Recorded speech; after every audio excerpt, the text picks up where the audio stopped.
నీతికి తావు లేకుండా చేస్తానని చెప్తున్న తెలంగాణ సీఎం కేసీఆర్ ఆ దిశగా అడుగులు వేస్తున్నారు. త్వరలోనే అసెంబ్లీలో కొత్త రెవెన్యూ, మున్సిపల్ బిల్లులను చట్టరూపంలోకి తీసుకురానున్నారు. ఇందుకోసం ఈ నెలాఖరు లేదా మే మొదటి వారంలో అసెంబ్లీ సమావేశం నిర్వహించనున్నారు.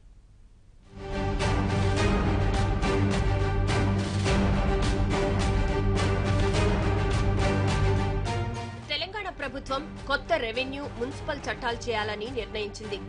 కొత్త రెవెన్యూ, మున్సిపల్ చట్టాల రూపకల్పనపై ముఖ్యమంత్రి కేసీఆర్ శుక్రవారం అధికారులతో సమావేశమై చర్చించారు.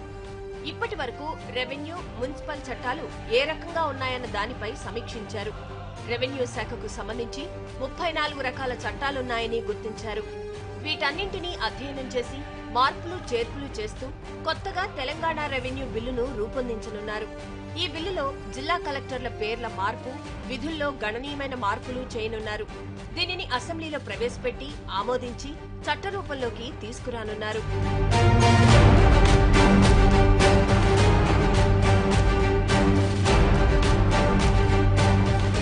ఇప్పుడున్న మున్సిపల్ చట్టంలో కూడా భారీ మార్పులు చేయాలని ప్రభుత్వం నిర్ణయించింది.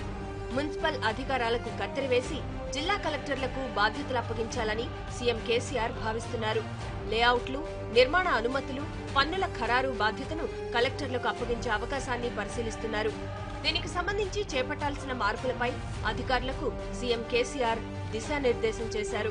సీఎం ఆదేశాలకు అనుగుణంగా ఈ నెలాఖరులోగా కొత్త మున్సిపల్ బిల్లు రూపొందించనున్నారు అధికారులు. ఈ 2 బిల్లులు సిద్ధం కాగానే ఈ నెలాఖరు లేదా మే మొదటి వారంలో ప్రత్యేకంగా అసెంబ్లీని సమావేశపరిచి బిల్లులను ఆమోదించే అవకాశం ఉంది. కొత్త మున్సిపల్ చట్టం ఆమోదం పొందిన తర్వాత జూన్ 2వ వారంలోగా మున్సిపాలిటీలకు ఎన్నికలు నిర్వహించాలని భావిస్తున్నారు. కొత్త చట్టాలతో రెవెన్యూ, మున్సిపల్ శాఖల్లో అవినీతిని పూర్తిగా నిరోధించాలని సీఎం కేసీఆర్ యోచిస్తున్నారు.